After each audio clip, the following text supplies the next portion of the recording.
Hey, Craig, quick question. Why wasn't this the movie? That's a great question.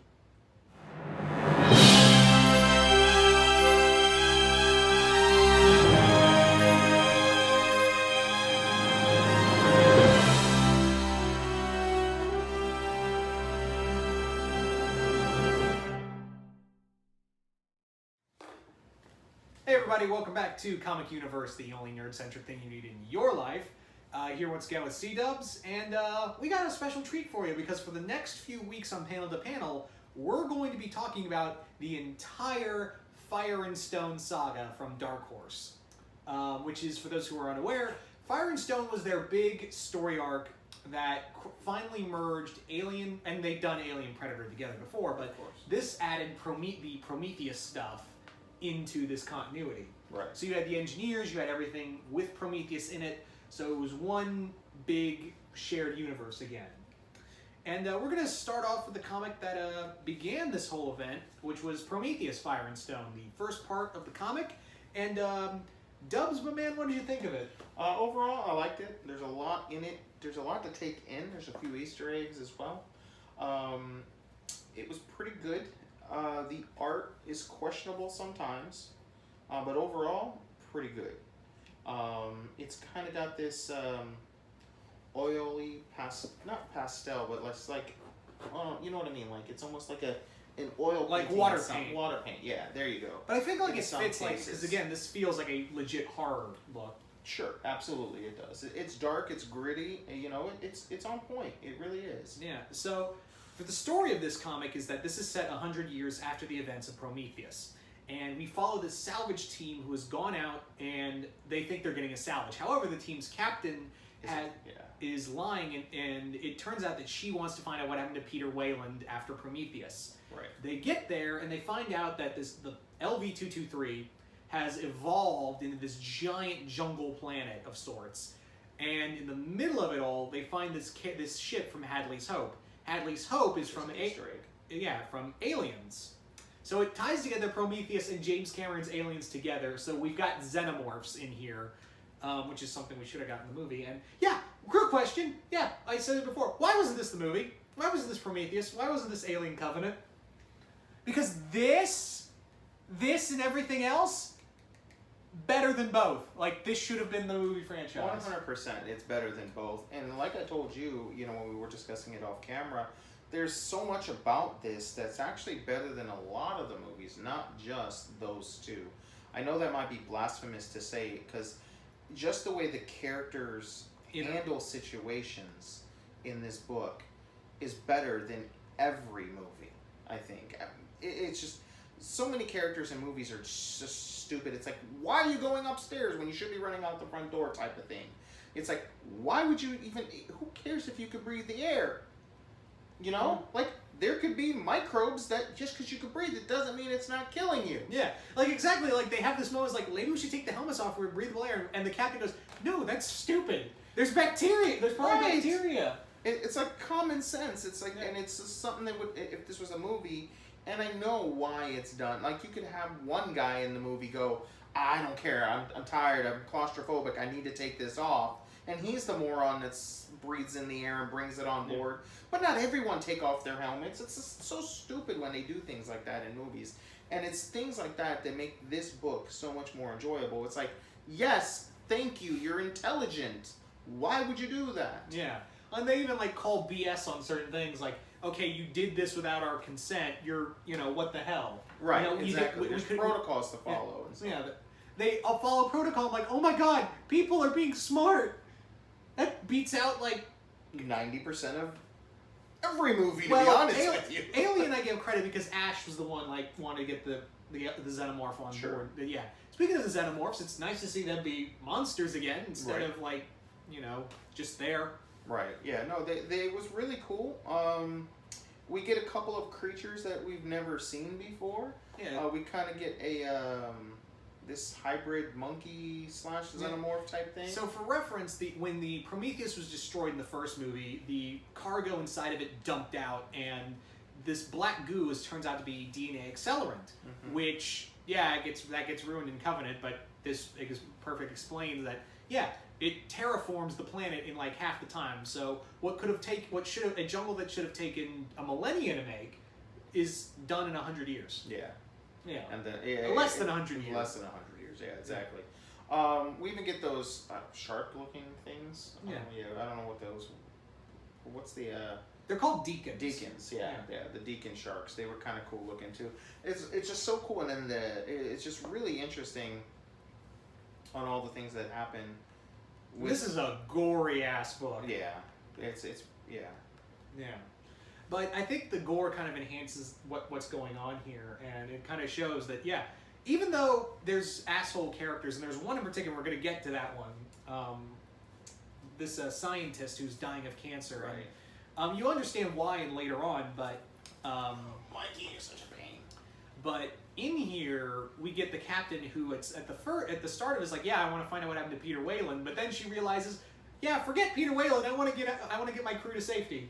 So I like that. It's like exactly. That's another thing. It's like just because you had malintent or you were lying to them to begin with, she's still the captain. She would want to do something. She want to do right by her people.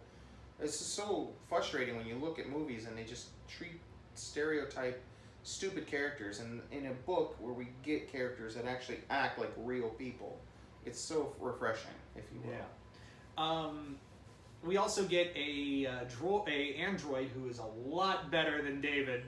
A million times better. Eldon, what'd you think of him? I thought he was pretty scary. He's one of those characters where you feel sorry for him because it's not like he's a bad guy. Yeah, it's not like with David where he's intentionally malicious. Right.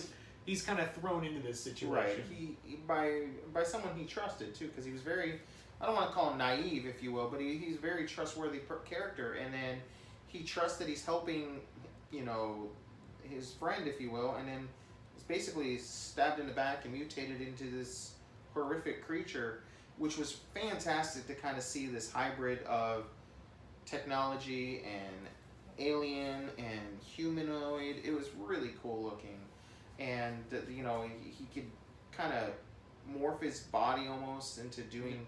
Oh, the mutation gets bigger later on. Yeah, I'm sure it does. Just wait till AVP part 3 of this. Yeah, I haven't gotten there yet, so no spoilers, okay? Yeah. But yeah, speaking of this, since the start of a saga, we get all of this, all these little moments here and there. Like there's a mystery regarding the mountain that is the center of this island, this jungle. You've got how did a thing from Hadley's Hope get here? You get a lot of questions, and trust me, they will be answered. Not like, it doesn't take like 3 friggin' years for a movie like to explain one question, right? Wasn't that the idea, Scott? Right. You wanted to create a universe? No questions? Anyway, that's gonna drive me nuts. Anywho, this is just fantastic. I love this and the whole series, and I can't wait to, because I talk about it on my channel, but it's fun to like have a back and forth with you. Sure, and you've been loving this right now. It's pretty good. I'm digging it so far, and if I were to give this a rating, I'd give this a 4.5 out of 5 myself. And the only thing is, again, because I haven't read the whole thing yet, so I'm sure some of the questions that I have may when I get them answered and things like that, it may change, it may get better. Hopefully it doesn't get worse. But yeah, I mean, I'm definitely all aboard and to see what happens next. You know, Dark Horse knocked it out of the park with this one. Yeah, and we're only at the start. Strap in because it's gonna be a scary ride. Yeah, if you love Alien Predator and you hated Prometheus, but you like the idea because you do get the engineers in here for a little bit. There's a lot to like about Prometheus as a movie. There's a lot of things in concept. Well, no, even in the film. I'm with you. It's not a good movie. It's not good to this universe. But I get what we say in concept. It just even in visuals and in aesthetics of a movie making, there's a lot to like about that movie. It's just, unfortunately, as a package attached to the rest of the universe, it fails. But again, there's a lot to like. And David is not one of them. But we love you, Fassbender, but not me. But most people love you, Fassbender, not me. You're just okay in my book. You're okay in you're good in my book.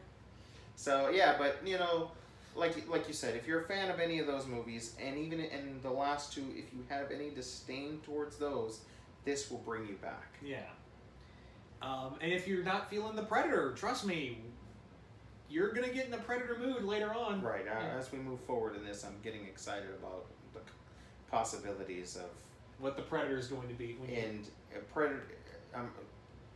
I'm pretty sure. I don't know, but maybe you could spoil this for me. Okay. Right. Do we get a Predator face to face with an engineer? Yeah. Okay. That's the whole Predator arc. Okay. Good. Sold. Yeah. Done. I want that in a movie more than I want anything else, to be honest with you. That would be fantastic. Yeah. So, anything else? No, I mean, again, 4.5 in my opinion. 5 out of 5 for me. It's a buy, totally. Oh, I got the absolutely. whole box set. Yeah.